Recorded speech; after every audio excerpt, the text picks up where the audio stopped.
সাম্য, মানবিক মর্যাদা ও ন্যায় বিচারকে সংবিধানের মূলনীতিতে চায় বিএনপি। দ্বিকক্ষ বিশিষ্ট সংসদ ও রাষ্ট্রপতি প্রধানমন্ত্রীর ক্ষমতার ভারসাম্যের চিন্তা। আজারবাইজানে খুলছে কর্মসংস্থানের নতুন দুয়ার। বাংলাদেশ থেকে দক্ষ কর্মী নেয়ার আগ্রহ। বছরের শুরুতে ঢাকায় আসবে উচ্চ পর্যায়ের প্রতিনিধি দল। বাংলাদেশ সফরের পরিকল্পনা। ব্রিটেনের রাজা তৃতীয় চার্লসের সঙ্গে থাকবেন রানী ক্যামিলা। তারিখ চূড়ান্ত হয়নি। দ্বিপাক্ষিক সম্পর্ক আরও জোরদারের লক্ষ্য।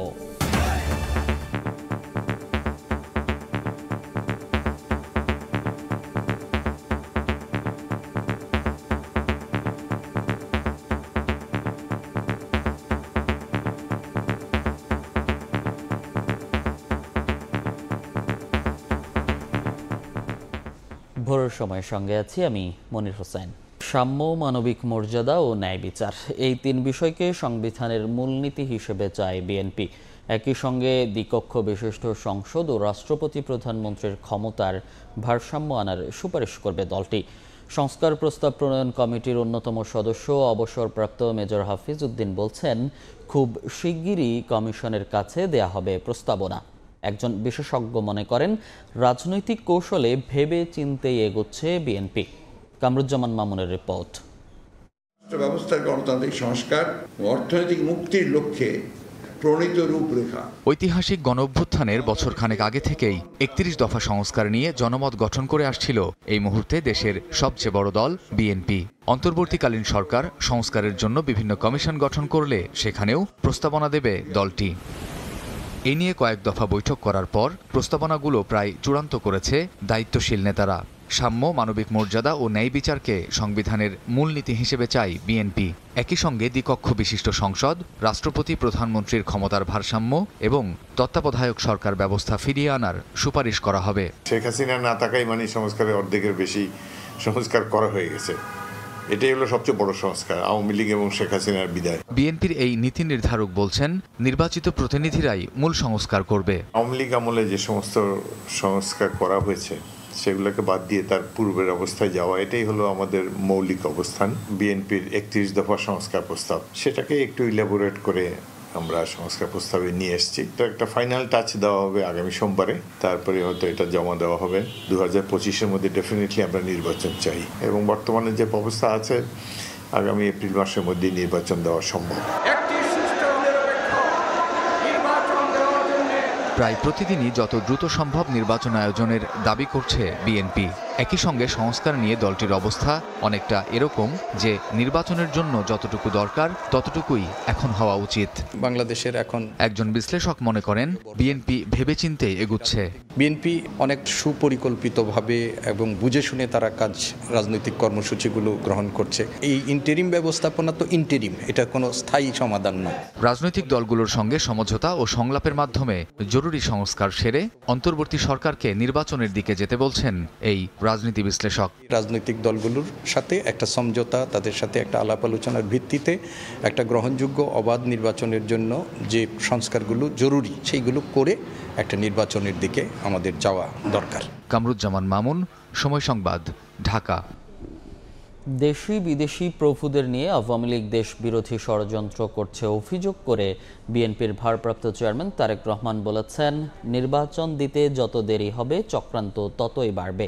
চুয়াডাঙ্গায় দলটির দ্বিবার্ষিক সম্মেলনে ভার্চুয়ালি যুক্ত হয়ে কথা বলেন তিনি। আগামী নির্বাচনী পথ অনেকটা পিচ্ছিল ও সংকটময় উল্লেখ করে নেতাকর্মীদের ঐক্যবদ্ধ থাকার আহ্বান জানান তারেক রহমান। মিজানুর রহমানের ক্যামেরায় আহমেদ সালিনের রিপোর্ট। এক যুগেরও বেশি সময় পর প্রকাশ্যে এক হয়েছেন, সুশৃঙ্খল ও পরিপাটি হয়ে যোগ দিয়েছেন সম্মেলনে।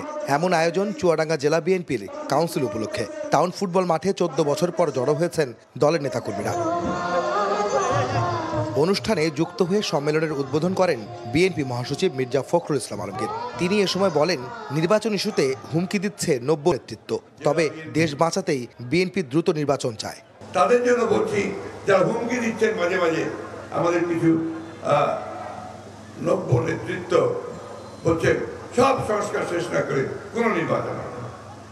নির্বাচন বিএনপির জন্য চায় না।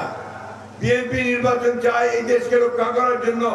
তরুণদের সঙ্গে আমাদের কোনো সমস্যা নেই, ছাত্রদের সঙ্গে আমাদের কোনো সমস্যা নেই। আমরা শুধু বলি যে দেশের স্বার্থে, জনগণের স্বার্থে সঠিক জায়গাটা চিনে নিতে হবে। প্রধান অতিথির বক্তব্যে বিএনপির ভারপ্রাপ্ত চেয়ারম্যান তারেক রহমান বলেন, দেশের সব সংস্কারের জন্য জননির্বাচিত প্রতিনিধির প্রয়োজন বলেই এই সরকারকে একটি নিরপেক্ষ নির্বাচন দিতে হবে। একমাত্র বিকল্প পথ হচ্ছে নির্বাচন এবং জনগণের নির্বাচন, যে নির্বাচনে জনগণ মুক্তভাবে, নিরাপদভাবে, স্বাধীনভাবে ভোট দিয়ে তাদের নিজেদের জনপ্রতিনিধিদেরকে সংসদে পাঠাতে সক্ষম হবে। দেশি বিদেশি বন্ধুদের নিয়ে আওয়ামী লীগ ষড়যন্ত্র চালিয়ে যাচ্ছে অভিযোগ করে তারেক রহমান বলেন, নির্বাচন যত দেরি হবে চক্রান্ত তত বাড়বে। দেশের নির্বাচন যত দেরি হবে তত ষড়যন্ত্র বৃদ্ধি পাবে। সেই স্বৈরাচার কিন্তু বসে নেই, সেই স্বৈরাচার কিন্তু তাদের ষড়যন্ত্রে তাদের দেশি বিদেশি প্রভুদের সাথে মিলে বসে ষড়যন্ত্র করেই যাচ্ছে। আগামীর নির্বাচন খুব সহজ হবে না উল্লেখ করে বিএনপির ভারপ্রাপ্ত চেয়ারম্যান আবারও নেতাকর্মীদের সংযত ও ঐক্যবদ্ধ থাকার বার্তা দেন। এক যুগের বেশি সময় পর উৎসব মুখর পরিবেশে অনুষ্ঠিত হলো চুয়াডাঙ্গা জেলা বিএনপির কাউন্সিল। মূলত নেতা নির্বাচনের এই সম্মেলন হলেও আগামী নির্বাচনের প্রস্তুতি হিসাবে দেখছেন এই জেলার বিএনপির নেতাকর্মীরা। দলটির শীর্ষ নেতারা বলছেন, এখানে যারা নেতৃত্বে আসবেন তারা যেন আগামীতে জনগণের পাশে থেকে আর্থসামাজিক উন্নয়নে কাজ করেন।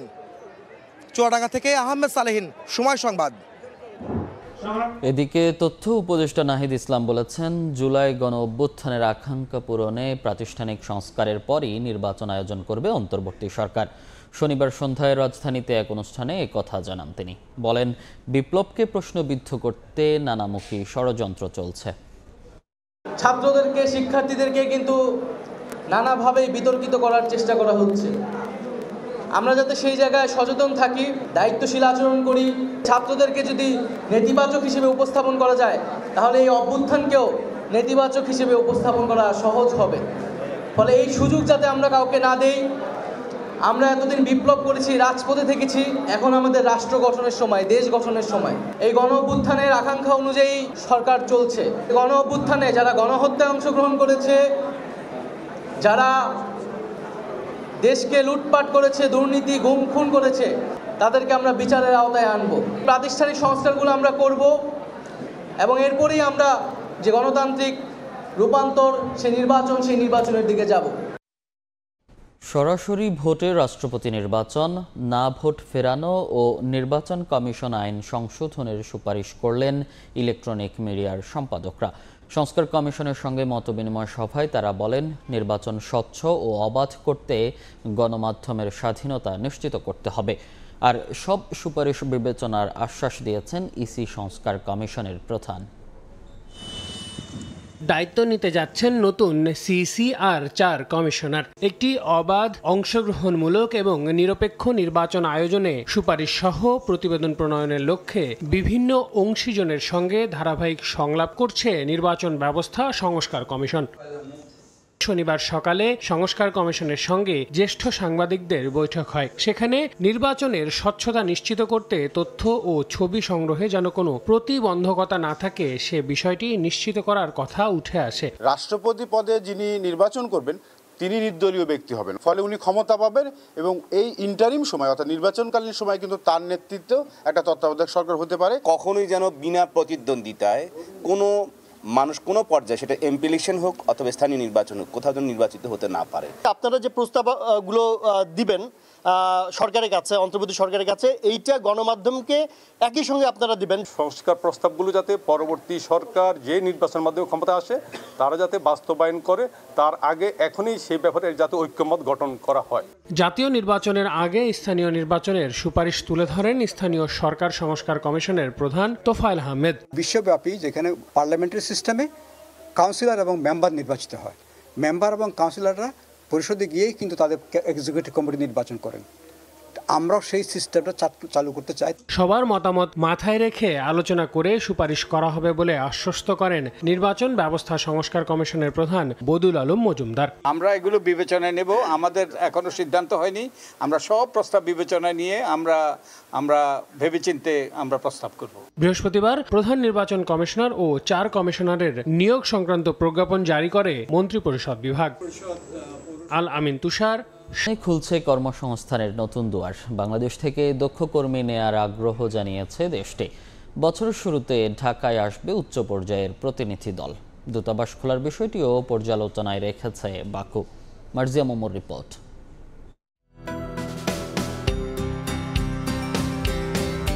ককেশাস অঞ্চলের বৃহত্তম দেশ আজারবাইজান। খনিজ জ্বালানি সমৃদ্ধ ধনী এই দেশে প্রবাসী বাংলাদেশির সংখ্যা বর্তমানে 1000। সাশ্রয়ী ব্যয়ে উচ্চশিক্ষার জন্য দেশটির রাজধানী বাকুর বিশ্ববিদ্যালয়গুলোতে পদচারণা বাড়ছে বাংলাদেশি শিক্ষার্থীদের। চিপ প্রাইসে ভালো পড়াশোনা করা যায় এবং এখানে মেডিকেল পড়াশোনাটা অনেক বেশি ভালো, যেখানে আমাদের বাংলাদেশি ইন্ডিয়ান স্টুডেন্টরা এসে মেডিকেল কমপ্লিট করতেছে খুব কম টাকায়। এখানের ডিগ্রিটা পুরো ইউরোপে অ্যাকসেপ্টেবল। ইন্টার শেষ করিয়া এসে স্টুডেন্ট ভিসা করিয়া দুবাই থেকে আবার ব্যাক করছি আজারবাইজানও। জ্বালানি বাণিজ্যের পাশাপাশি আজারবাইজানের উল্লেখযোগ্য খাত জাহাজ নির্মাণ শিল্প, যেখানে দক্ষতা দেখিয়ে চলেছেন প্রায় 500 বাংলাদেশি কর্মী। 14 নভেম্বর প্রধান উপদেষ্টা ডক্টর মোহাম্মদ ইউনুস এবং দেশটির প্রেসিডেন্ট ইলহাম আলিয়েভের বৈঠকের পর নতুন সম্ভাবনা উকি দিচ্ছে বাংলাদেশি কর্মসংস্থানের ইস্যুতে।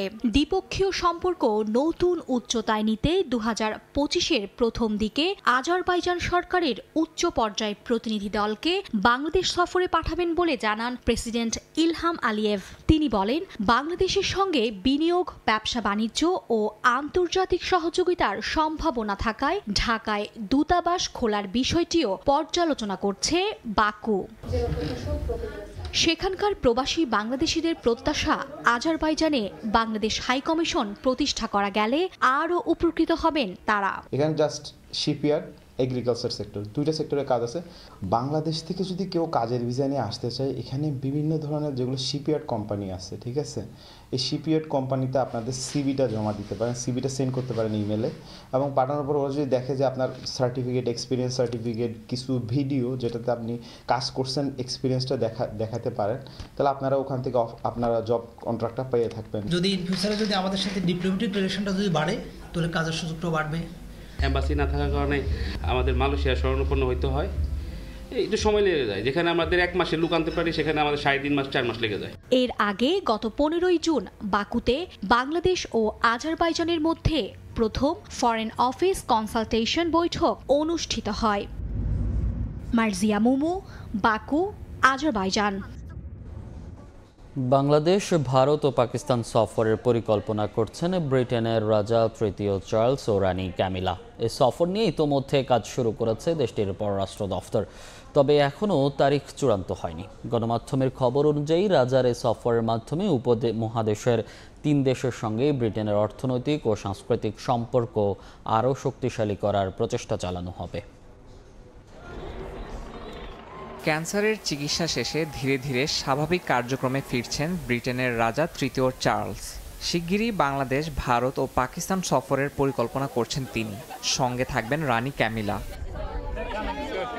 ব্রিটিশ সংবাদ মাধ্যম ডেইলি মিরর বলছে, এ সফরের মাধ্যমে ব্রেক্সিট পরবর্তী সময়ে ভারতীয় উপমহাদেশের সঙ্গে ব্রিটেনের অর্থনৈতিক ও সাংস্কৃতিক সম্পর্ক আরও শক্তিশালী করার প্রচেষ্টা চালানো হবে।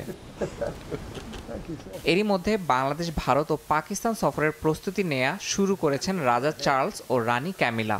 যদিও সফরের নির্দিষ্ট তারিখ এখনও ঘোষণা করা হয়নি।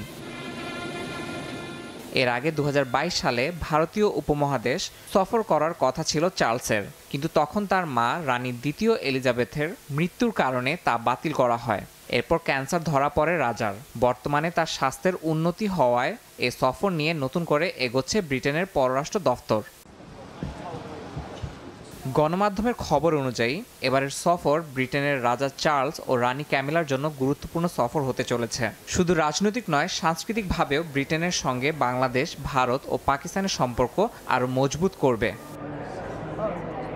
ইয়াসিন মোহাম্মদ জিসান, সময় সংবাদ। কোম্পানিকে পুঁজিবাজারে আনতে বিশেষ কর ছাড় চায় বিএসইসি। এ বিষয়ে এনবিআরকে চিঠি দিয়েছে সংস্থাটি, যা বাস্তবায়ন হলে যুগান্তকারী প্রভাব পড়বে বলে মনে করেন আইসিবি চেয়ারম্যান।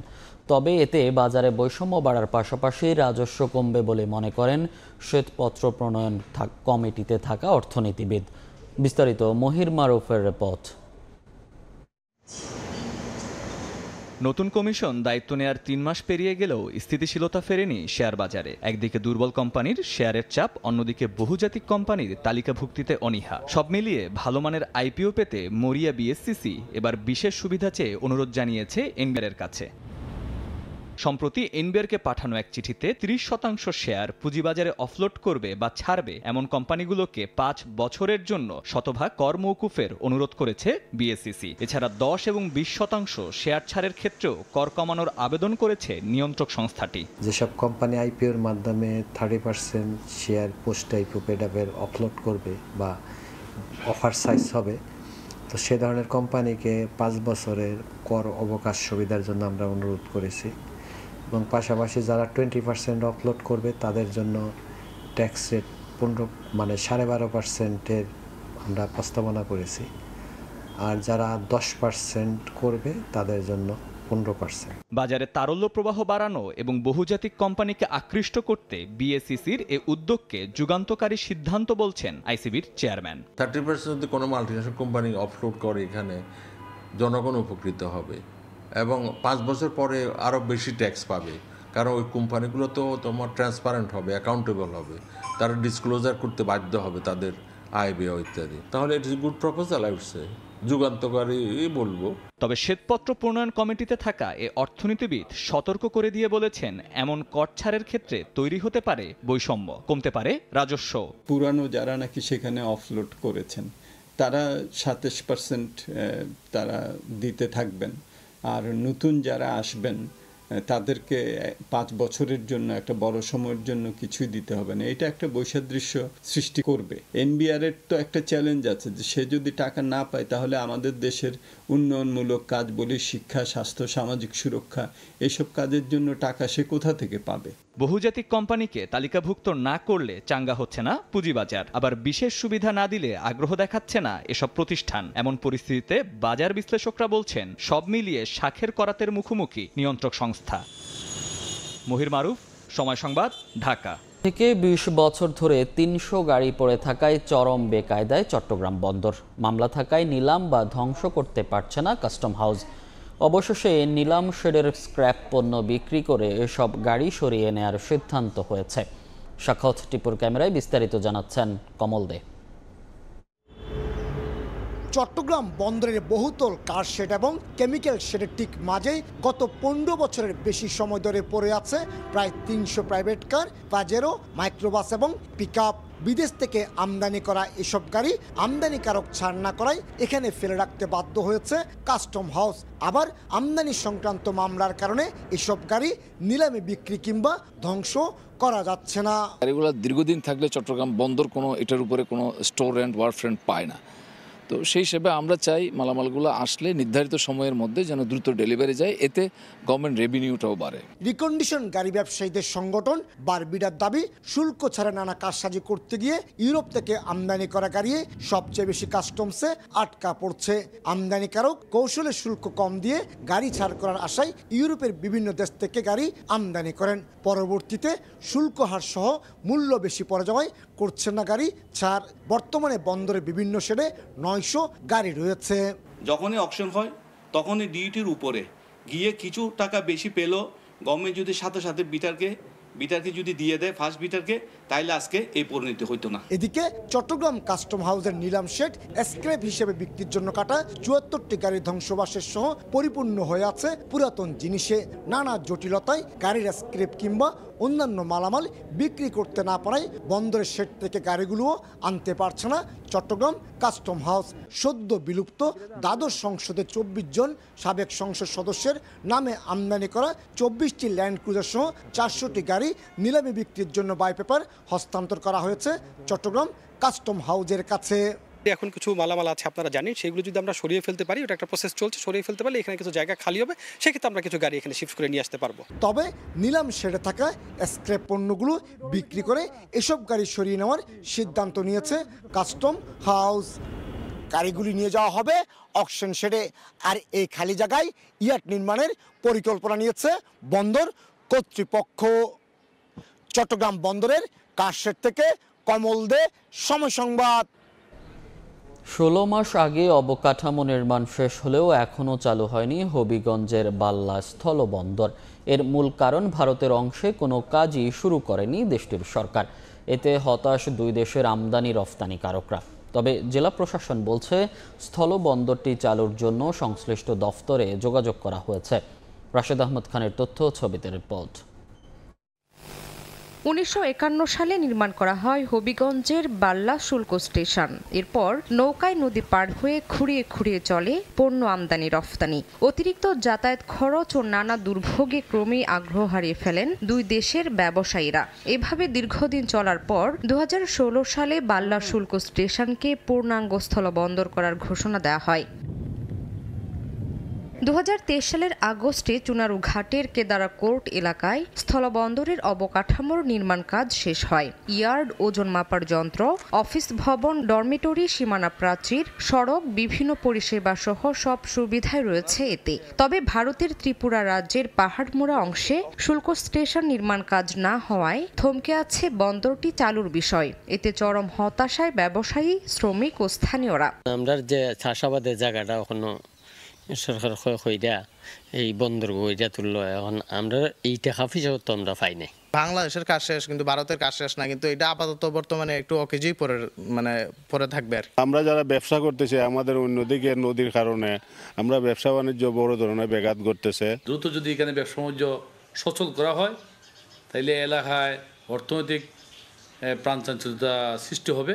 বন্দরটি চালু করতে সংশ্লিষ্ট কর্তৃপক্ষকে দ্রুত পদক্ষেপ নিতে যোগাযোগ করা হচ্ছে বলে জানান উপজেলা নির্বাহী কর্মকর্তা। অতি শীঘ্রই যেন এটা শুরু করা যায়। আর আমি ব্যক্তিগতভাবে মনে করি যে যদি এই বাল্লা স্থলবন্দরটি চালু হয় তাহলে আমাদের চুনারুঘাটে সাধারণ জনগণের জীবনমান উন্নয়নে গুরুত্বপূর্ণ ভূমিকা রাখবে। শুল্ক স্টেশনটি নির্মাণ প্রকল্পে ব্যয় হয় 48 কোটি 90 লাখ টাকা। সময় সংবাদ, হবিগঞ্জ। জীববৈচিত্র্য সংরক্ষণে মৌলভীবাজারে বর্ষিজোড়া ইকো পার্ক ঢেলে সাজানো হচ্ছে।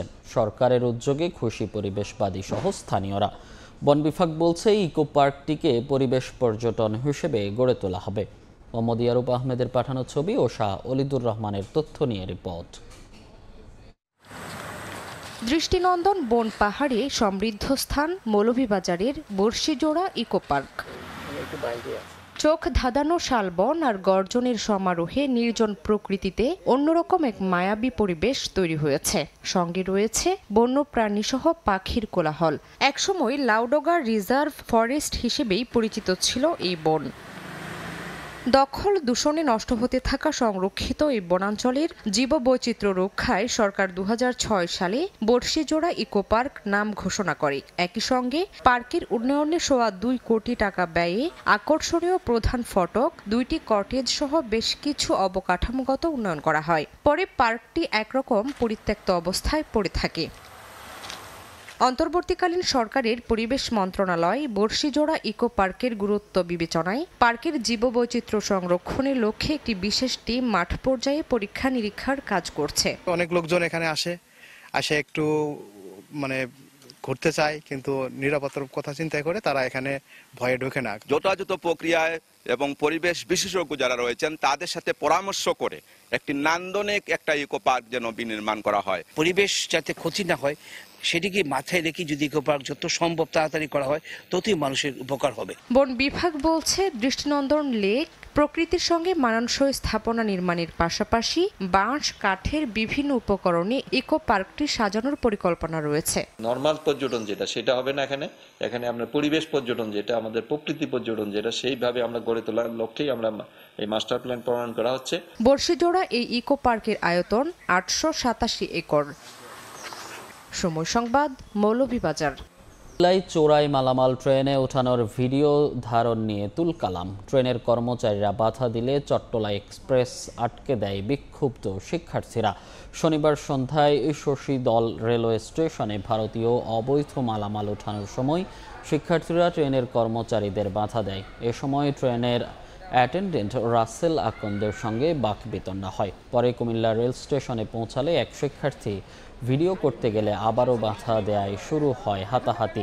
এ সময় এক শিক্ষার্থীর মোবাইল ফোন মাটিতে পড়ে ভেঙে যায়। প্রশাসনের হস্তক্ষেপে 1.5 ঘন্টা পর ট্রেনটি চট্টগ্রামের উদ্দেশ্যে ছেড়ে যায়।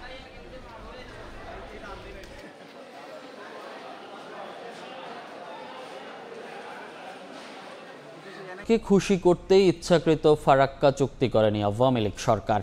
বিকেলে রাজশাহীতে দলীয় কর্মশালায় ভার্চুয়ালি যুক্ত হয়ে এ কথা বলেছেন বিএনপির ভারপ্রাপ্ত চেয়ারম্যান তারেক রহমান। ক্ষমতায় আসলে বিএনপি পানির ন্যায্য হিস্সা আদায় করবে বলেও জানান তিনি। বলেন, রাজনৈতিক দল হিসেবে টিকে থাকতে জনগণের প্রত্যাশা পূরণ করতে হবে। এ সময় রাষ্ট্র কাঠামো মেরামতে দলের 31 দফা জনগণের কাছে তুলে ধরতে নেতা কর্মীদের প্রতি আহ্বান জানান তারেক রহমান।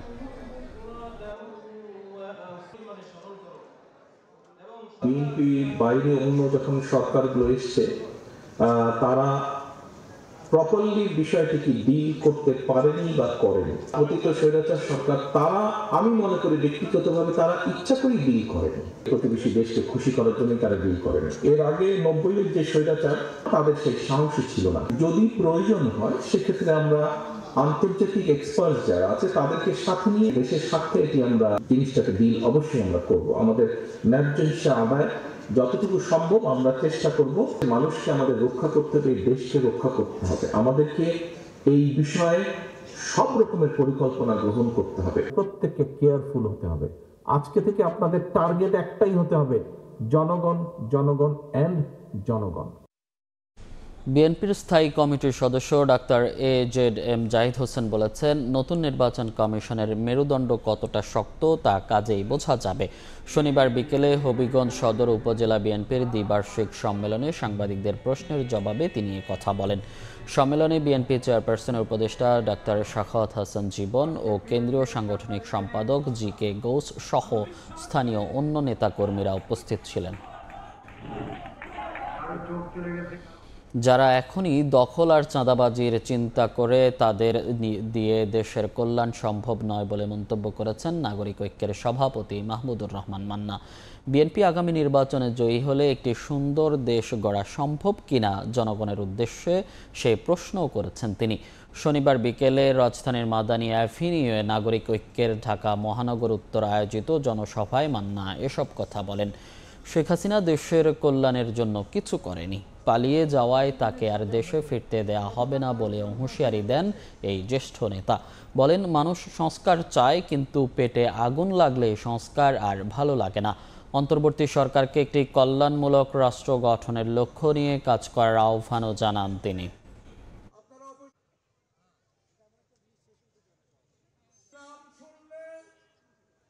সরকারের দায়িত্ব প্রথম হচ্ছে দেশের মানুষের ক্ষুধা দূর করা। বিএনপি যদি জেতে তাহলে আমি যেরকম দেশের কথা বললাম, নতুন বাংলাদেশ, অভাব নাই, অভিযোগ নাই, মানুষের প্রতি মানুষের সম্মান আছে, মানুষের প্রতি মানুষের ভালোবাসা আছে, রাজনীতির নামে চুরি ডাকাতি নাই, রাজনীতির নামে একজন আরেকজনের বুকে ছুরি চালানো নাই, সেই রকম একটা সুন্দর বাংলাদেশ গড়ে দিতে পারবে। আলাপ আলোচনার ভিত্তিতে সমগ্র জাতি ঐক্যবদ্ধ হয়ে এই দেশ গড়ে তুলি, এটাই আমাদের আবেদন। জরুরি সংস্কার শেষ করে দ্রুত নির্বাচনের রোডম্যাপ ঘোষণার দাবি জানিয়েছেন বাংলাদেশের কমিউনিস্ট পার্টি CPBর কেন্দ্রীয় সাধারণ সম্পাদক রুহিন হোসেন প্রিন্স। শনিবার বিকেলে চট্টগ্রাম রেল স্টেশন চত্বরে জেলা CPB আয়োজিত সমাবেশে তিনি এ দাবি জানান। আপনি অন্তর্বর্তীকালীন সরকার, আপনার কাছ থেকে আমরা সব প্রত্যাশা করি না, কারণ আপনি বিপ্লবী সরকারও না, আবার রেগুলার সরকারও না। রেগুলার সরকার মানে নির্বাচিত হয়েছে 5 বছর ক্ষমতায় থাকবে, এইটা আপনি না। সুতরাং আপনাকে সব কাজ না, অল্প কিছু কাজ করে যেতে হবে। তার মধ্যে অন্যতম কাজ কি? আমাদের দেশবাসী ভোট বঞ্চিত, সুতরাং জনগণের প্রত্যক্ষ ভোটে নির্বাচিতদের কাছে ক্ষমতা ফিরিয়ে দিতে হবে। বিগত সরকার ইসলামী শিক্ষাকে সংকুচিত করার চক্রান্ত করেছে বলে মন্তব্য করেছেন ধর্ম উপদেষ্টা ডাক্তার আ.ফ.ম. খালিদ হোসেন। শনিবার দুপুরে জাতীয় প্রেস ক্লাবে তিনি জানান, নতুন করে শিক্ষা বিন্যাসের কথা ভাবছে অন্তর্বর্তী সরকার। 2012 সালকে সামনে রেখে শিক্ষা বিন্যাস করা হয়েছে, তারপরেও হতে পারে কিছু ত্রুটি বিচ্যুতি থাকতে পারে। এটা আমরা আবার বসে 2000 পরবর্তী সময়ের যে শিক্ষা কার্যক্রম, যে পাঠ্যপুস্তক বাজারে আসবে, এটাকে একেবারে নির্মূল করার প্রয়াস আমরা চালাব। আমাদের যে বিগত সরকারগুলো গেছে, আমরা বারবার দেখেছি ইসলামী শিক্ষাকে সংকুচিত করার একটা চক্রান্ত চলেছে। বিগত স্বৈরাচারী সরকার শিক্ষাকে চাপিয়ে দেয় কারিকুলাম পিছিয়ে গেছে বলে অভিযোগ করেছেন প্রাথমিক ও গণশিক্ষা উপদেষ্টা অধ্যাপক ডাক্তার বিধান রঞ্জন রায় পোদ্দার। চাকরি নির্ভর নয়, উদ্যোক্তা তৈরিতে শিক্ষাকে জীবনমুখী করার তাগিদ দিয়েছেন তিনি। মনে হয় আমাদের এডুকেশন সিস্টেম আমাদের স্টুপিড বানিয়ে ফেলে। আমরা ওই চাকরি ছাড়া আর কিছু ভাবতেই পারি না। তখন আগের সরকারের কার্যপ্রণালীর একটা দিকই ছিল স্বৈরাচারীভাবে সবকিছু চাপায় দেয়। যারা পড়াশোনা করবে তারা এন্টারপ্রেনিউর হবে, তারা চাকরিমুখী হবে না। তাহলে সত্যি আমাদের কারিকুলামের মধ্যেই চেঞ্জ আনা দরকার। আমি বলবো হচ্ছে সমস্যার সমাধান করতে শেখা, সৃজনশীলভাবে চিন্তা করতে শেখা, এই বিষয়গুলোকে উৎসাহিত করা। তাহলে এদের মধ্যে অনেকে এন্টারপ্রেনিউর হবে, অনেকে অন্য কাজে যুক্ত হবে, কিন্তু যে ফিল্ডে যাবে সেখানে সে নতুন কিছু করতে পারবে। 2013 সালে শাপলা চত্বরে হেফাজতের সমাবেশে নিহত বুয়েট ছাত্র রেহান আহসানের শোক সভা ও দোয়া মাহফিল হয়েছে। শনিবার সন্ধ্যায় ক্যাম্পাসের আইএসি সেমিনার রুমে এ আয়োজন করেন তার সহপাঠীরা। সভায় রেহানের পরিবারের সদস্যরা উপস্থিত ছিলেন। সহপাঠীরা বলেন, বুলেটের আঘাতেই মৃত্যু হয় রেহানের। এই ঘটনায় আওয়ামী লীগ সরকারের চাপে মামলা করা যায়নি বলে দাবি করেন পরিবারের সদস্যরা। এবার এ হত্যাকাণ্ডের বিচার চান তারা।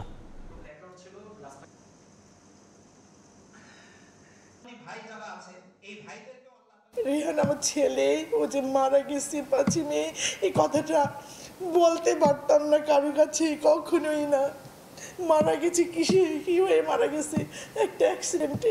2013 সালের 5 মে ভাইয়ার মৃত্যুতে যে বীজটা বপন হয়েছিল এই ফ্যাসিবাদী সরকারকে আপরুট করার জন্য বা সরকারকে ধ্বংস করার জন্য, সেই বীজটা 24-এর শহীদরা সফল করে গেছেন।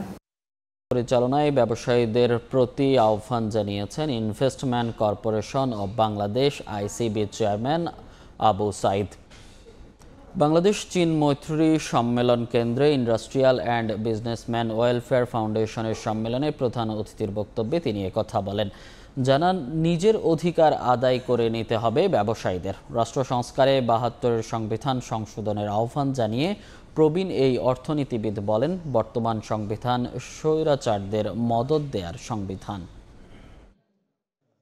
আমাদের সমাজে যোগ্য লোক অভাব নাই, বিশ্বাসী লোকের অভাব নেই।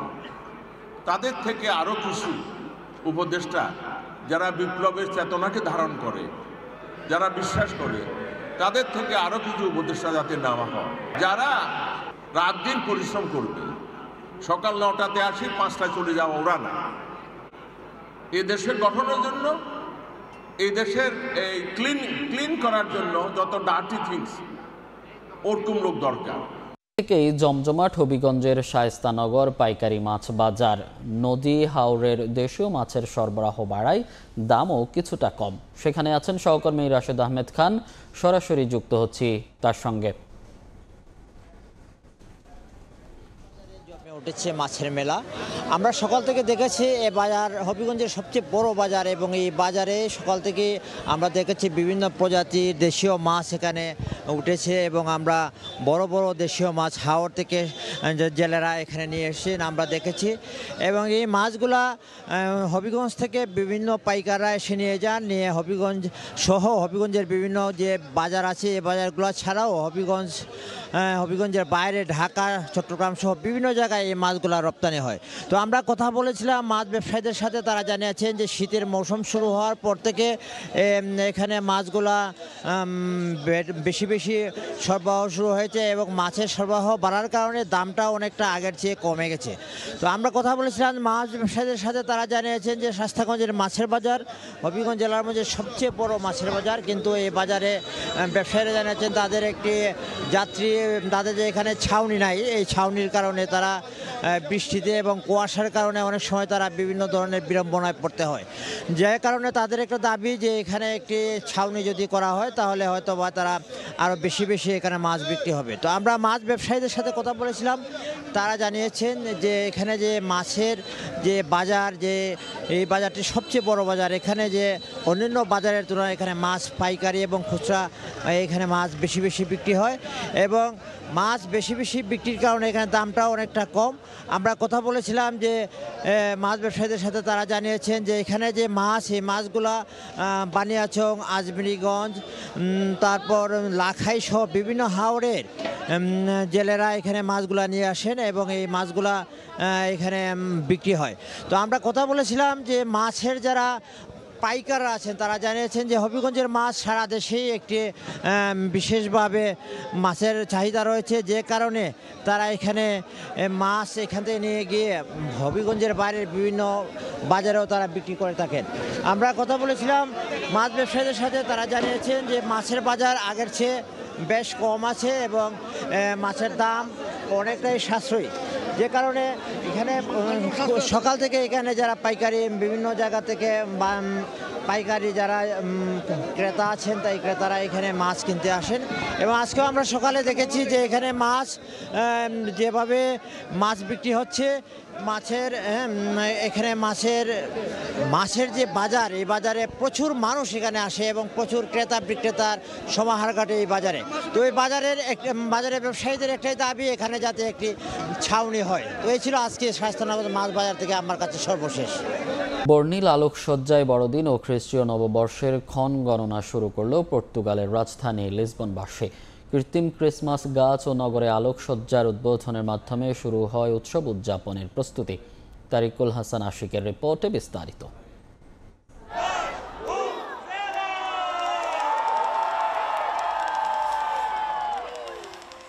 বড়দিন ও খ্রিস্টীয় নববর্ষকে সামনে রেখে পর্তুগিজদের ঐতিহ্যবাহী আয়োজন আলোক উৎসব এরই ধারাবাহিকতায় শনিবার সন্ধ্যায় রাজধানী লিসবনের ঐতিহাসিক প্রাসা কমার্সিওতে দৃষ্টিনন্দন কৃত্রিম ক্রিসমাস গাছে আলোকসজ্জার মাধ্যমে শুরু হয় উৎসবের ক্ষণগণনা। চোখ ধাঁধানো রোশনায়ে কিছুক্ষণের জন্য ভিন্ন এক জগতে ঢুকে পড়েন হাজারো মানুষ। বর্ণিল আলোকসজ্জার উদ্বোধনকে ঘিরে হাজারো মানুষের পদচারণায় মুখর ছিল লিসবন। প্রাসা কমার্সিওর লাইট শো উপভোগ করেন উপস্থিত দর্শনার্থীরা। মনোমুগ্ধকর ক্রিসমাস গাছের সাথে ছবি তোলেন তারা। একই সময়ে লিসবনের প্রায় সব গুরুত্বপূর্ণ সড়ক ও দর্শনীয় স্থানগুলোতেও শুরু হয় আলোকসজ্জা। ছুটির দিনে নগরের ভিন্ন ভিন্ন আলোকসজ্জা নজর কাড়ছে দর্শনার্থীদের। প্রতি বছরই আয়োজনে ভিন্নতা আনে নগর কর্তৃপক্ষ। বড়দিন ও নববর্ষের উৎসবকে সামনে রেখে লিসবনের এই আলোকসজ্জা চলবে জানুয়ারির প্রথম সপ্তাহ পর্যন্ত। তারিকুল হাসান আশিক, সময় সংবাদ, লিসবন, পর্তুগাল। সৌদি আরবে গানে গানে মঞ্চ মাতালেন নগর বাউল জেমস। সুরের সেই সাগরে ভাসলেন লাখো প্রবাসী বাংলাদেশি। মরুর বুকে লাখো প্রাণের আবেগ ছুঁয়ে যায় জেমসকেও। সৌদি আরব থেকে বিস্তারিত আরিফুর রহমানের রিপোর্ট।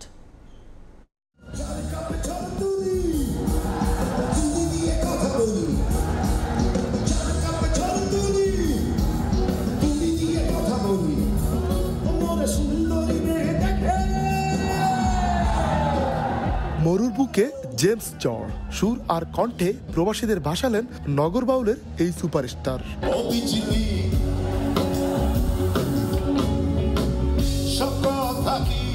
সৌদি সরকারের আমন্ত্রণে প্রথমবারের মতো মঞ্চ মাতাবেন জেমস। এমন খবর শোনার পর থেকেই দেশটিতে থাকা প্রবাসী বাংলাদেশিদের মধ্যে শুরু হয় উন্মাদনা। তিল ধারণের ঠাঁই ছিল না আল সোয়াইদি পার্কে। এ যেন এক টুকরো বাংলাদেশ। জেমস যেখানে হ্যামিলনের বাঁশিওয়ালা।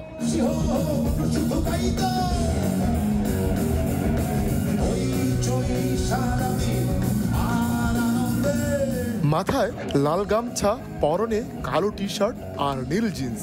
গাইলেন একের পর এক জনপ্রিয় গান। বেজে ওঠা গিটার, সুরের উত্তাল তরঙ্গে উচ্ছ্বাস প্রবাসীদের কণ্ঠে। আমাদের বাংলা কমিউনিটিকে আহ্বান জানিয়েছি অনুষ্ঠানটি করার জন্য। আমরা রিয়াদ সিজনে বাংলাদেশ থিয়েটার থেকে আমরা অংশগ্রহণ করতে এসেছি। আমাদের বাচ্চারা এখানে অংশগ্রহণ করছে।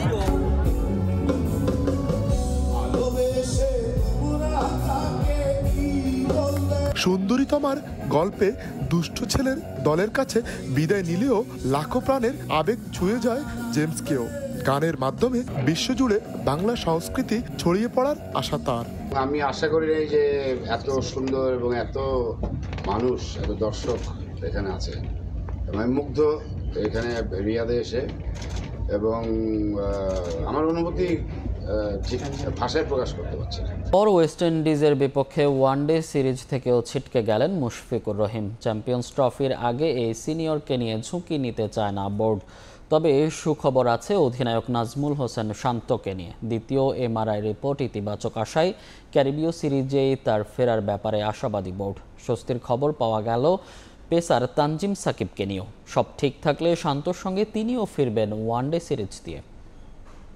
পুঞ্জ অ্যান্টিগা অ্যান্ড বারবুডায় বাংলাদেশ দল লড়ছে 2 ম্যাচের টেস্ট সিরিজের প্রথম টেস্টে স্বাগতিক দলের বিপক্ষে। চলছে জাতীয় ক্রিকেট লিগ NCL। এরপরেও মিরপুরের হোম অফ ক্রিকেটে ক্রিকেটারদের ব্যস্ততা। আলাদা করে বললে ইনজুরি আক্রান্ত ক্রিকেটারদের রিহ্যাব চলছে। শনিবার হোম অফ ক্রিকেটে এসেছিলেন 3 ক্রিকেটার, শামীম পাটোয়ারি, পেসার মুশফিক হাসান আর নিয়মিত অধিনায়ক নাজমুল হোসেন শান্ত। শামীম পাটোয়ারি এবং মুশফিক হাসান এই মুহূর্তে জাতীয় দলের বিবেচনায় নেই। তবে নাজমুল হোসেন শান্ত ইনজুরির কারণে মিস করেছেন ওয়েস্ট ইন্ডিজের বিপক্ষে টেস্ট সিরিজ। যদিও সেখানে সুখবর পাওয়া গেল টাইগার অধিনায়ককে নিয়ে। সব ঠিক থাকলে ওয়েস্ট ইন্ডিজের বিপক্ষে ওয়ানডে সিরিজেই বাংলাদেশের ডাগআউটে ফিরছেন শান্ত।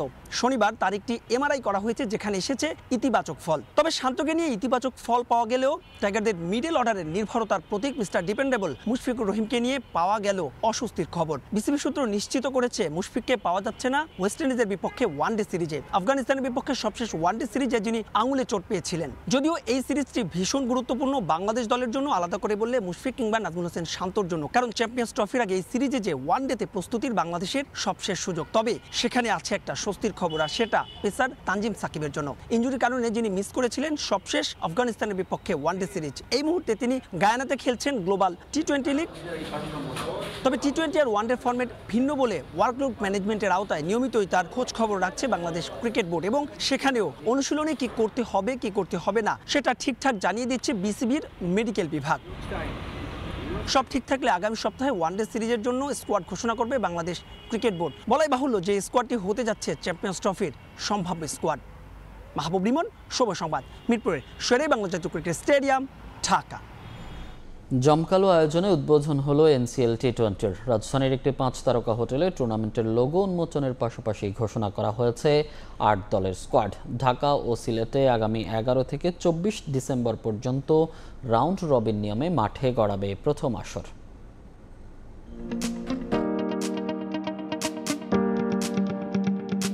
অবশেষে অবসান ঘটল একটা লম্বা অপেক্ষার। প্রথমবারের মতো কেবলমাত্র স্থানীয় ক্রিকেটারদের নিয়ে মাঠে গড়ানোর অপেক্ষায় টি20 ফরম্যাটের টুর্নামেন্ট।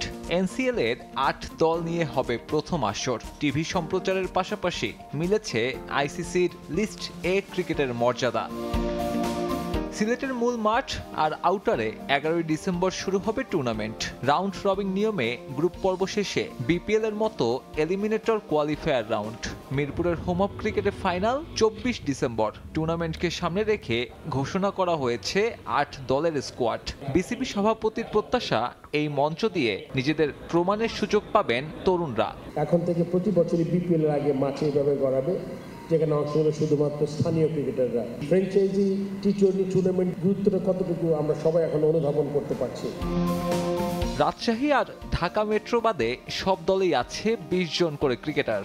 মেট্রোতে 1 জন কম আর রাজশাহীতে 2 জন বেশি। সবচেয়ে বড় নাম চট্টগ্রামের তামিম ইকবাল। BPL এর পরে আবারও প্রতিযোগিতামূলক ক্রিকেটে ফিরতে যাচ্ছেন সাবেক টাইগার অধিনায়ক। আছেন মার্শাল আইয়ুবের মতো সিনিয়র ক্রিকেটার থেকে শুরু করে 20 না পেরোনো অনেক তরুণরা। তবে সবকিছুর মতো এই আয়োজনেও সাকিব ইস্যু পেছনে ফেলতে পারেনি ক্রিকেট বোর্ড। ওয়েস্ট ইন্ডিজ সিরিজের কারণে জাতীয় দলের অনেকেই খেলতে পারবেন না এবারের NCL টি20 টুর্নামেন্ট। তবুও এদিনের আয়োজন কিংবা টুর্নামেন্টের প্রোমোতে ঠিকই রাখা হয় তাদের। ব্যতিক্রম কেবল সাকিব আল হাসান। দেশের ক্রিকেটের পোস্টার বয়কে কোথাও রাখেনি আয়োজকরা। সাকিব কেন নেই তার উত্তরও নেই। আয়োজন শেষে গণমাধ্যমে এ নিয়ে ব্যাখ্যাও দেননি বিসিবি সভাপতি। যদিও মুদ্রার উল্টো পিঠে তামিম। প্রোমো কিংবা ব্র্যান্ডিংয়ে আলাদা করে দেখা গেছে এই ওপেনারকে। সাকিব বিতর্ক পাশে রাখলে বিসিবির এমন উদ্যোগ বড় আশীর্বাদ লোকাল ক্রিকেটারদের জন্য। BPL এর আগে এই টুর্নামেন্ট দিয়ে বিসিবিও নিজেদের পাইপলাইন সমৃদ্ধ করতে পারবে। এখন দেখার বিষয় মাঠের খেলায় কতটুকু সাড়া ফেলতে পারে এই আয়োজন। সাব্বির মিথুন, সময় সংবাদ, ঢাকা। নারী ফুটবল দলের ৩ সদস্য মনিকা চাকমা, রূপনা চাকমা ও ঋতুপর্ণা চাকমাকে রাজস্বিক সংবর্ধনা দিয়েছে রাঙামাটি জেলা প্রশাসন। পাশাপাশি তাদের দেওয়া হয়েছে আর্থিক পুরস্কার। পর্যাপ্ত সুযোগ সুবিধা নিশ্চিত করা গেলে পার্বত্য অঞ্চল থেকে আরও বেশি নারী ফুটবলার উঠে আসবে বলে জানান ফুটবলাররা। হেফাজত সবুজের তথ্য, রাজীব দাসী মুন্নার ছবিতে রিপোর্ট। সবুজে ঘেরা পাহাড় যেন উৎসবের নগরী। সাফজয়ী ৩ ফুটবলারকে বরণে পাহাড় সেজে ওঠে ভিন্ন রূপে। ঘাগড়া স্কুল থেকে ঋতুপর্ণা, রূপনা ও মনিকাদের নিয়ে যাত্রা শুরু করে গাড়িবহর। আঁকাবাঁকা পথে উঁচু নিচু পাহাড় পেরিয়ে এগিয়ে চলে এই বহর। পথের দুই ধারে শত শত চোখ, শুধু এক নজর সাফজয়ী ফুটবলারদের দেখার অপেক্ষায়। ঢাকায় ছাদ খোলা বাসে ঘুরে দাঁড়ানোর মধুর স্মৃতির পর নিজ জেলায় এমন আয়োজনে অভিভূত হয়ে পড়েন ফুটবলাররা। শহরে ঢুকতেই বদলে যায় চিত্র। নানা বয়সী মানুষের ভালোবাসা আর আবেগ ছুঁয়ে যায় ৩ স্বর্ণকন্যাকে। নেপালের দশরথ রঙ্গশালায় ব্যাক টু ব্যাক সাফের শিরোপা জয় করে বাংলাদেশ। আসরের সেরা ফুটবলার ঋতুপর্ণা আর সেরা গোলরক্ষক রূপনা দুজনেই রাঙামাটির। তাই তো জেলার পক্ষ থেকে দেয়া হলো এমন রাজস্বিক সংবর্ধনা। জেলার আরেক কৃতি সন্তান রেফারি জয়া চাকমাকেও ফুটবলারদের সঙ্গে বরণ করে নেওয়া হয়। উচ্ছ্বসিত ফুটবলাররা চান পার্বত্য অঞ্চল থেকে তাদের দেখে উঠে আসুক আরও নতুন ফুটবলার। পর্যাপ্ত সুযোগ সুবিধাও চাইলেন তারা। মাঠের সংস্কার এবং বিভিন্ন সুযোগ সুবিধা, উন্নত মানের ট্রেনিং এবং ক্যাম্পিং, বা আমি মনে করি যে প্রত্যেকটা জেলায় যদি একটা সুন্দর একাডেমি থাকে, তারা যদি ওখানে থেকে প্রতিনিয়ত ট্রেনিং করতে পারে, আমি মনে করি যে এর থেকে আরও ভালো ভালো প্লেয়ার বেরিয়ে আসতে পারবে। আমাদের যারা জুনিয়ররা আছে তারা উৎসাহিত হবে, তারা উৎসাহিত হয়ে তারাও সামনে আরও এগিয়ে যাবে। মানে আমি চাই যেন এগুলো জিনিস যেন সবাই যেন করে দেয়, আর আমাদের মতো যেন ওরাই ভালোভাবে খেলতে পারে। যদি রাঙামাটিতে বিকেএসপি হওয়ার একটা কথা চলছে, যদি হয় সেক্ষেত্রে হচ্ছে পার্বত্য চট্টগ্রাম থেকে অনেক খেলোয়াড় তৈরির সম্ভাবনা তৈরি হবে এবং আমরা আরো অনেক বেশি ঋতুপর্ণা, মনিকা এবং রূপনাদের পাবো। জমকালো সংবর্ধনার পাশাপাশি জেলা প্রশাসন, রাঙামাটি পার্বত্য জেলা পরিষদ, রাঙামাটি রিজিয়ন, পৌরসভা ও ডিএস এর পক্ষ থেকে দেয়া হয়েছে আর্থিক পুরস্কার। ফুটবলের জন্য সব ধরনের সহায়তার আশ্বাসও পেয়েছেন ঋতুপর্ণারা। এখানে বিকেএসপি একটা শাখা করার জন্য এখানে সরকারিভাবে অনুমোদন হয়েছে এবং সেটার জন্য জমিও দেখে গেছে বিকেএসপি। তো সেটা এখন আমাদের মানে এটা প্রক্রিয়াগত বিষয়, এটা জমি অধিগ্রহণের পর্যায়ে রয়েছে। তবে খেলাধুলা যেন আরো বেশি বেগবান হয়, সেই জন্য আমরা প্রতিনিয়ত খেলাধুলা আয়োজন করে যাচ্ছি। পরে চমৎকার সাংস্কৃতিক অনুষ্ঠানেরও আয়োজন করা হয়। সময় সংবাদ, রাঙামাটি। এশিয়া কাপে অংশ নিতে আজ সংযুক্ত আরব আমিরাত যাচ্ছে বাংলাদেশ অনূর্ধ্ব 19 ক্রিকেট দল। শিরোপা ধরে রাখার প্রত্যয় থাকলেও কোনো চাপ নিতে চায় না ইয়াং টাইগাররা, বরং এই টুর্নামেন্টে ইতিবাচক ক্রিকেট খেলে প্রস্তুতি শুরু করতে চায় আগামী বছরের বিশ্বকাপের। যুব এশিয়া কাপ বাংলাদেশের জন্য বরাবরই লাকি টুর্নামেন্ট। আসরের ডিফেন্ডিং চ্যাম্পিয়ন ইয়াং টাইগাররা। যুবাদের উৎসাহ দিতে তাই হাজির বিসিবি সভাপতি। হোম অফ ক্রিকেটে যুব দলের সঙ্গে ফ্রেমবন্দি হয়েছেন ফারুক আহমেদ। দেশ ছাড়ার আগে আনুষ্ঠানিক ফটো সেশন, গণমাধ্যমের মুখোমুখি অধিনায়ক কোচ। শিরোপা জয়ের লক্ষ্য থাকলেও আপাতত ম্যাচ উপভোগের বার্তাই পেয়েছেন বোর্ড সভাপতির কাছ থেকে। আলাদা টিপস পেয়েছেন টাইগারদের সাবেক অধিনায়ক তামিম ইকবালের পক্ষ থেকেও। প্রস্তুতি আল্লাহর রহমতে অনেক ভালো হয়েছে। আমরা গত 3-4 মাস ধরে অনেকে কষ্ট করতেছি, আমাদের ম্যানেজমেন্ট, আমাদের প্লেয়ার সবাই, আমাদের অনেক বন্ডিংটা অনেক ভালো, অনেক কষ্ট করতেছি, একটা প্রসেসে আগাইতেছি।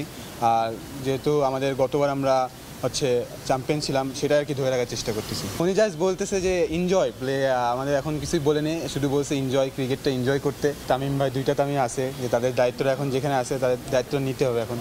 সো এটাই চিন্তা করতেছি যে ভালো কিছু করার। সবশেষ যুব বিশ্বকাপ খেলা 5 ক্রিকেটার আছেন বর্তমানে স্কোয়াডে। তাদের অভিজ্ঞতা কাজে আসবে বলে বিশ্বাস অধিনায়কের। টের পান নিজেদের নিয়ে প্রবাসী কিংবা দেশের মানুষের তুমুল আগ্রহ। আগেরবারে এমনি 5টা প্লেয়ার আমাদের টিমে এখনও আছে, তার সাথে কথা হইতেছে তারা কেমনে কীভাবে করছে, এবং আসলে সব কিছুই হার্ডওয়ার্ক এবং সব কিছু বন্ডিংয়ের উপরেই। যে যতটা রেসপন্সিবিলিটি নিতে পারে নিজের দেশের জন্য, নিজের টিমের জন্য, এটাই সবথেকে বড় আমি মনে করি। এটাই আমরা চেষ্টা করতেছি এখানে এখানে চেষ্টা করতেছি বাংলাদেশের জন্য, যে শুধু 19 না, সামনে আমাদের বাংলাদেশ টিম যেটা আর কি ওয়েট করতেছে ওখানে ভালো কিছু করার জন্য। ইয়াং টাইগারদের বর্তমানে স্কোয়াডে অলরাউন্ডারের সংখ্যায় বেশি, তবে পেস ও স্পিনিং ইউনিট নিয়ে ভাবাচ্ছে টিম ম্যানেজমেন্টকে। এই টুর্নামেন্ট দিয়ে আগামী বছরের বিশ্বকাপের আনুষ্ঠানিক প্রস্তুতিও শুরু করতে চান হেড কোচ।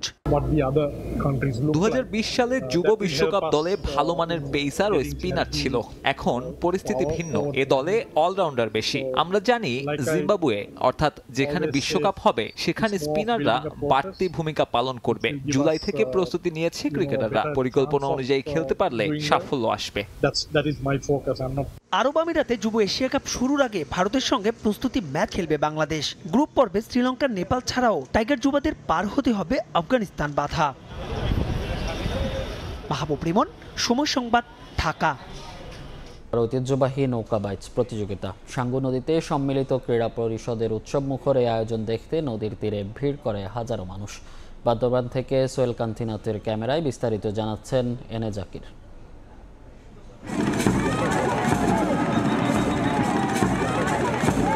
দীর্ঘ 25 বছর পর বান্দরবানের সাঙ্গু নদীতে অনুষ্ঠিত হল ঐতিহ্যবাহী নৌকা বাইচ প্রতিযোগিতা।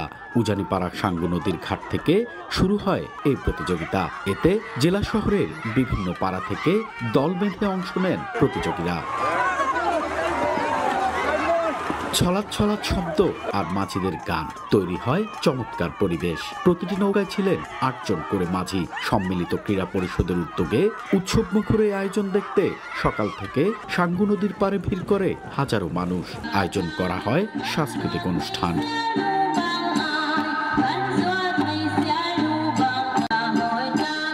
দীর্ঘদিন পর গ্রাম বাংলার ঐতিহ্যবাহী নৌকা বাইচ প্রতিযোগিতায় অংশ নিতে পেরে খুশি প্রতিযোগীরা। নৌকা বাইচ প্রতিযোগিতার মধ্যে আসছি। আমাদের দল সমবায় নারী উন্নয়ন সমবায় সমিতি 8 জন দল। অনেক বছর পর যখন হয়েছে, প্রত্যেক বছর যেন হয়, আমরা এই কামনা প্রত্যাশা করব। যুব সমাজকে খেলাধুলার প্রতি আগ্রহী করতেই এই নৌকা বাইচ প্রতিযোগিতার আয়োজন করা হয়েছে বলে জানান আয়োজকরা। পিছিয়ে থাকা যারা ক্রীড়াঙ্গন মোদি আছেন তাদেরকে একটু জাগ্রত করার জন্য এবং যুব সমাজকে আমরা এই আওতা আনার জন্য এই উদ্যোগটা। আমরা চাই আগামীতে যেন আমাদের এই উৎসাহ উদ্দীপনা প্রেরণ দেখে সবাই এগিয়ে আসুক। প্রতিযোগিতায় জেলার বিভিন্ন এলাকা থেকে 18টি দল অংশগ্রহণ করে। এর মধ্যে রয়েছে 7টি নারী দল। এনএ জাকির, সময় সংবাদ, বান্দরবান। এই পর্যায়ে শীর্ষ সংবাদগুলো জানিয়ে দিচ্ছি আরেকবার। সাম্য, মানবিক মর্যাদা ও ন্যায় বিচারকে সংবিধানের মূলনীতিতে চায় বিএনপি। দ্বিকক্ষ বিশিষ্ট সংসদ ও রাষ্ট্রপতি প্রধানমন্ত্রীর ক্ষমতার ভারসাম্যের চিন্তা। আজারবাইজানে খুলছে কর্মসংস্থানের নতুন দুয়ার। বাংলাদেশ থেকে দক্ষ কর্মী নেয়ার আগ্রহ। বছরের শুরুতে ঢাকায় আসবে উচ্চ পর্যায়ের প্রতিনিধি দল। বাংলাদেশ সফরের পরিকল্পনা ব্রিটেনের রাজা তৃতীয় চার্লসের সঙ্গে থাকবেন রানী ক্যামিলা। চূড়ান্ত হয়নি তারিখ। দ্বিপাক্ষিক সম্পর্ক আরও জোরদারের লক্ষ্য।